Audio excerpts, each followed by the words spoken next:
Great conversation on the way. I bring in the OG, triple OG. He's in Tampa via Buffalo. Big Bills fan, unfortunately. I'm trying to convert him over to be a Tampa Bay Bucks fan, but it's hard to take the Buffalo Bill out of him. So we bring in the OG Reggie Burke. Coach Burke, good morning to you. Good morning, Preston Jackson. Yes, sir. Go Bucks, baby. Go Bucks, baby. Go No, we Bucks. ain't gonna do that. Don't do that. Look, man, if y'all just get Josh Allen some help, y'all might be all right. We all right over here. All right. It's All our right. stuff is in house. All right. In I house. hear you.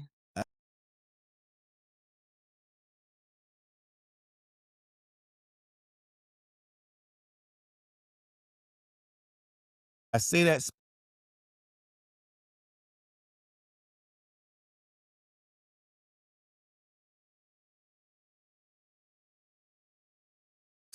so the athletic environment that he or she is getting into for high school is going to be really important.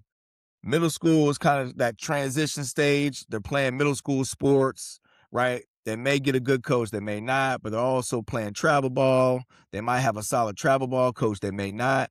But being able to be selective about putting your athlete in the right high school, I think is very important for a family who has an athlete who excels.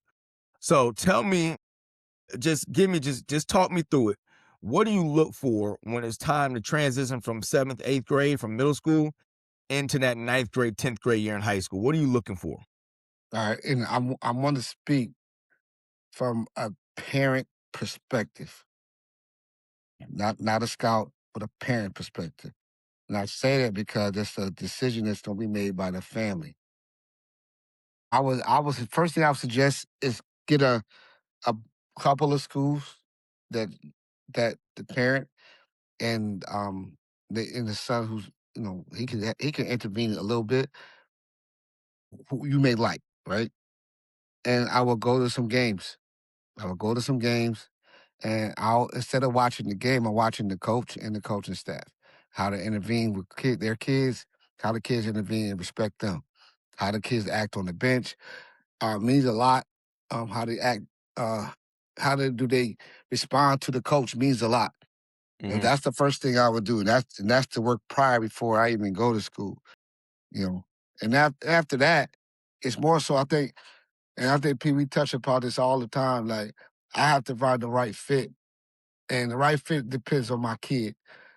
Uh, like for instance, I have a kid who's a who gravitates to player coaches. And a lot of these kids this age, not to knock them or nothing like that.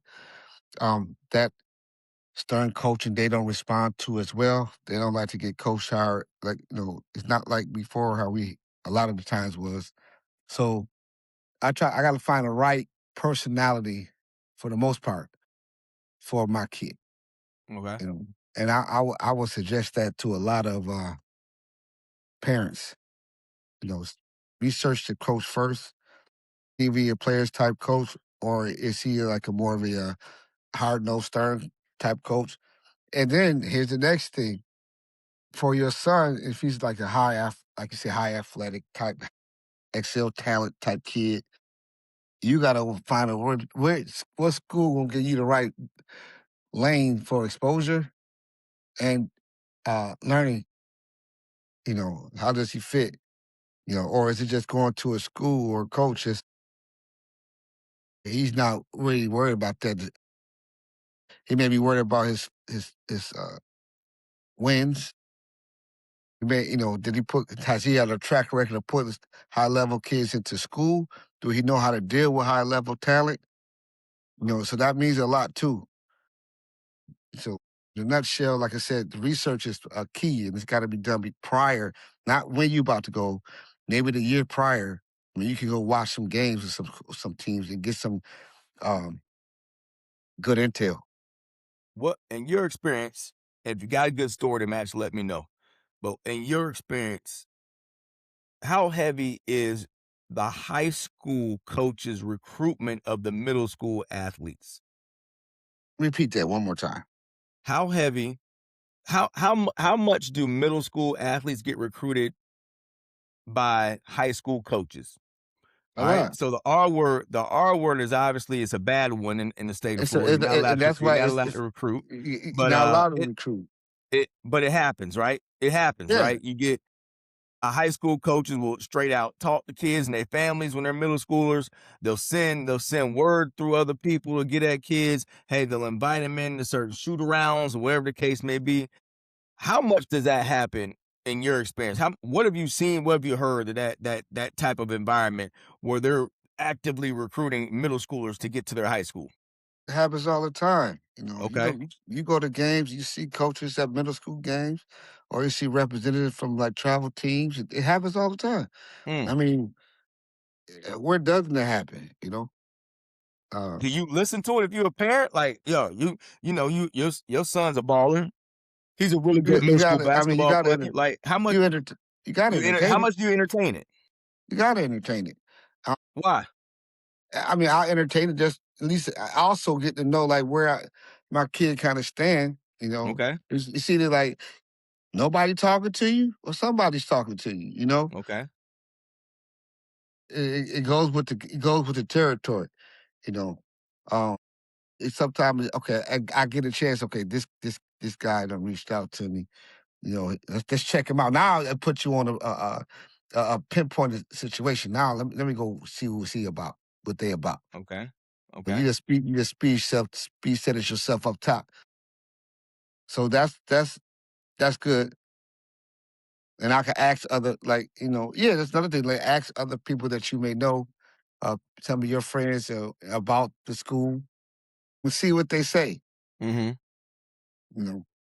But I try to be careful. You gotta be leery when you asking a person about a school, especially if the person goes to that school or in that program. You know what I mean? Because you never know, friend or foe. They may be trying to get you over there, or shit. They may not. Excuse my language. They may not be wanting you to come over there because you probably play in the same position. Okay. So it's a lot of stuff you got to think about when picking this school. I'm looking for the most open lane possible for my kids' development and